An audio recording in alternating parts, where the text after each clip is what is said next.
I'm Reed Larson, and this is chapter 17 of The Last Kids on Earth. Chapter 17. We're here to speak with Warg. Are any of you Warg? Or are you perhaps all Warg? The eyeballs turn to look at one another, which is yes, as weird as it sounds, and then they swarm. I don't think this is a welcome party, June shouts. They're tumbling over one another, bounding and jumping from all sides.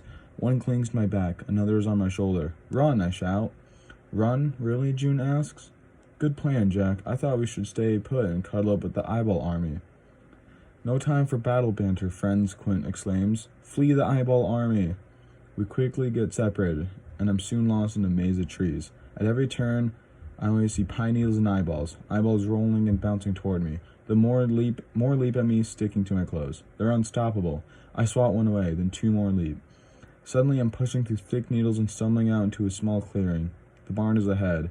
A rusted tractor sits next to the half buried beneath snow. I see a sign for Christmas tree decorations.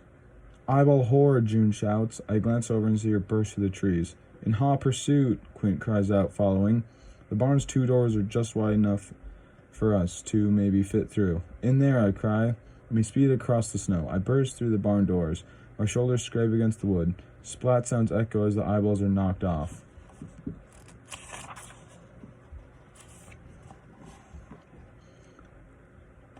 We spill into the cold, straw-covered ground. The eyeballs scatter as we stand. A light dusting of snow is sprinkled on the barn floor. It's dark, just a few thin shafts filtering through cracks in the wood beam walls and the high ceiling. More eyeballs follow through the door, but they don't attack. They're waiting for something. From the far corner darkness comes the sound of shuffling feet and slime. I squint. I see a monster that's like a weird, saggy, fleshy sack. It's like a booger with feet, June whispers. One of those feet stomps the floor. At once, the eyeballs roll toward her. They leap up, covering her like some coat of peeping pupils. We're looking at Warg.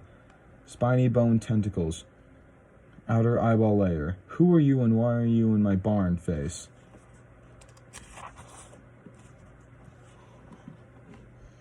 The barn shudders in the wind. My voice is shaky. Our friend was bit by a zombie, and we were told you can help us. Warg speaks in a raspy whisper. Who? Dirk Savage. You probably don't know him.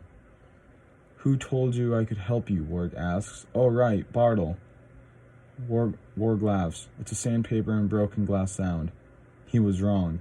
Every one of Warg's eyes blinks in unison. I realize they're all interconnected, part of one another. Leave, Warg says. I will not help you. I have learned it is best not to get involved in the affairs of others. I rock slowly in pace. My chest is tight. Hands shaking. Leaving is not an option. Warg has something. Some knowledge, some cure, something that can help us. June growls. Listen up. We demand you to help us. You came to our world and you brought a zombie plague, and now the zombie plague is going to end my friend's life. So like I said, help us. The monster sighs. Somewhere Dirk is hurting, and all the monster can do is sigh.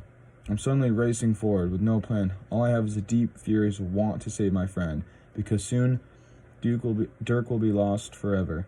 You have to help us, I cry out. You will. No, I do not get involved in the affairs of others.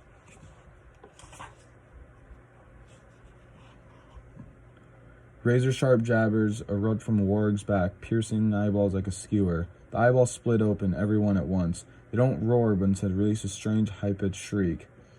It is Warg, howling. The sound comes through the eyeballs.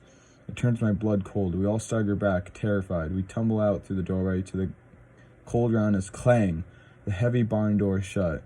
It is a thunderous clap, bouncing off the trees, ricocheting around my skull and fading into infinity. And that sound, that slam. It's like hearing the door slam shut on Dirk. Quint places his hand on my shoulder, trying to make me feel like it's okay. But when he puts his hand there, I see his Back to the Future watch, counting down the seconds until Dirk is lost forever. We're almost out of time, and we're not getting closer to our goal. We're getting further and further. That's not how it's supposed to work. In the distance, I see the Christmas lights in town square, the bulbs all lit up, and I realize Warg has a perfect view of our town, our community. I first saw her eyeballs when we began planning Christmas. Warg was watching us from up here. Shelka said Warg's not a part of the community. Maybe she wants to be.